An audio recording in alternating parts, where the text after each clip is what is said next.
We appreciate you being here. Late last night and early today, at my direction, the United States Armed Forces conducted an extraordinary military operation in the capital of Venezuela. Overwhelming American military power, air, land, and sea, was used to launch a spectacular assault. And it was an assault like people have not seen since World War II. It was a force against a heavily fortified military fortress in the heart of Caracas to bring outlaw dictator Nicolas Maduro to justice. This was one of the most stunning, effective, and powerful displays of American military might and competence in American history. And if you think about it, we've done some other good ones, like the attack on Soleimani, the attack on al-Baghdadi, and the obliteration and decimation of the Iran nuclear sites just recently in an operation known as Midnight Hammer, all perfectly executed and done. No nation in the world could achieve what America achieved yesterday, or frankly in just a short period of time. All Venezuelan military capacities were rendered powerless as the men and women of our military, working with U.S. law enforcement, successfully captured Maduro in the dead of night. It was dark. The lights of Caracas were largely turned off due to a certain expertise that we have. It was dark and it was deadly. But captured along with his wife, Celia Flores, both of whom now face American justice. Maduro and Flores have been indicted in the Southern District of New York, it's Jay Clayton, for their campaign of deadly narco-terrorism against the United States and its citizens. I want to thank the men and women of our military who achieved such an extraordinary success overnight with breathtaking speed, power, precision, and competence. You rarely see anything like it. You've seen some raids in this country that didn't go so well. They were an embarrassment. If you look back to Afghanistan, or if you look back to the Jimmy Carter days, they were different days. We're a respected country again, like never before.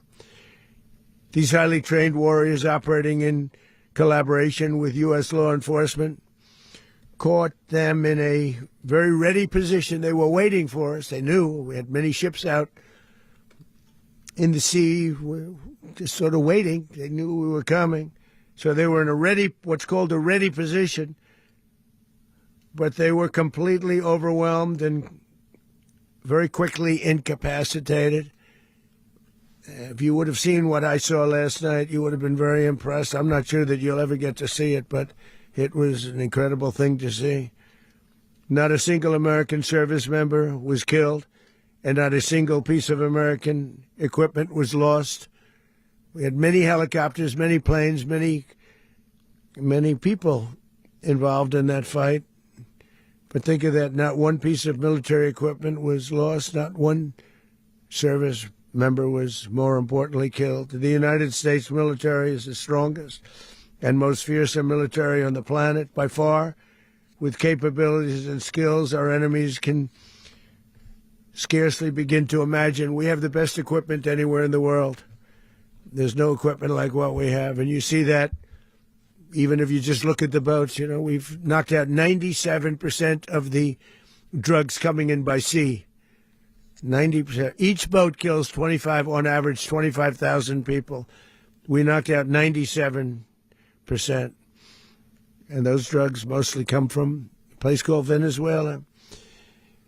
We're going to run the country until such time as we can do a safe, proper, and judicious transition. So we don't want to be involved with having somebody else get in, and we have the same situation that we had for the last long period of years. So we are going to run the country until such time as we can do a safe, proper, and judicious transition. And it has to be judicious because that's what we're all about.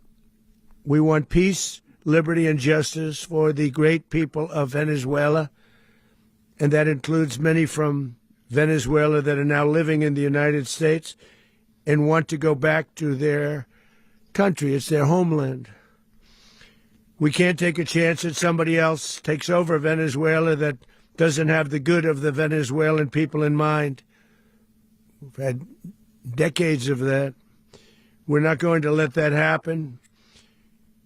We're there now, and what people don't understand, but they understand as I say this, we're there now, but we're going to stay until such time as the proper transition can take place. So we're going to stay until such time as we're going to run it, essentially, until such time as a proper transition can take place. As everyone knows, the oil business in Venezuela has been a bust, a total bust, for a long period of time. They were pumping almost nothing by comparison to what they could have been pumping and what could have taken place. We're going to have our very large United States oil companies, the biggest anywhere in the world, go in, spend billions of dollars, fix the badly broken infrastructure, the oil infrastructure, and start making money for the country. And we are ready to stage a second and much larger attack if we need to do so. So we were prepared to do a second wave if we needed to do so. We actually assumed that a second wave would be necessary, but now it's probably not. The first wave, if you'd like to call it that, the first attack was so successful, we probably don't have to do a second, but we're prepared to do a second wave, a much bigger wave, actually. This was pinpoint, but we have a much bigger wave that probably won't have to do. This partnership of Venezuela with the United States of America, a country that everybody wants to be involved with because of what we were able to do and accomplish, will make the people of Venezuela rich, independent, and safe. And it will also make the many, many people from Venezuela that are living in the United States extremely happy. They suffered. They suffered. So much was taken from them. They're not going to suffer anymore. The illegitimate dictator Maduro was the kingpin of a vast criminal network responsible for trafficking colossal amounts of deadly and illicit drugs into the United States. As alleged in the indictment, he personally oversaw the vicious cartel known as Cartel de las Solas, which flooded our nation with lethal poison, responsible for the deaths of countless Americans, the many, many Americans. Hundreds of thousands over the years of Americans died because of him. Maduro and his wife will soon face the full might of American justice and stand trial on American soil. Right now, they're on a ship. They'll be heading to, ultimately, New York, and then a decision will be made, I assume, between New York and Miami or Florida. But we have people where the overwhelming evidence of their crimes will be presented in a court of law. And I've seen it. I've seen what we have. It's both horrible and breathtaking that something like this could have been allowed to take place. For many years after his term as president of Venezuela expired, Maduro remained in power and waged a ceaseless campaign of violence, terror, and subversion against the United States of America, threatening not only our people, but the stability of the entire region. And you all saw it. In addition to trafficking gigantic amounts of illegal drugs that inflicted untold suffering and human destruction all over the country, all over, in particular the United States. Maduro sent savage and murderous gangs, including the bloodthirsty prison gang Tren de Aragua, to terrorize American communities nationwide, and he did indeed. They were in Colorado. They took over apartment complexes. They cut the fingers off people if they called police. They were brutal, but they're not so brutal now. And I just have to congratulate our military, Pete, and everybody, and our National Guard, because the job that they've done, whether it's in Washington, D.C., where we have a totally safe city, where it was one of the most unsafe cities anywhere in the world, frankly, and now we have no crime in Washington, D.C. We haven't had a killing. We had the terrorist attack a few weeks ago, a little bit of a different kind of a threat, but we haven't had a killing in a long period of time, 6-7 months. We used to have two, on average, 2 a week in Washington, our capital. We don't have that anymore.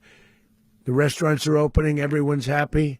They're going, they're walking their daughters, they're walking their children, their wives. They walk to restaurants. Restaurants are opening all over Washington, D.C. So I want to thank the National Guard. I want to thank our military. And I want to thank law enforcement. It's been amazing. And they should do it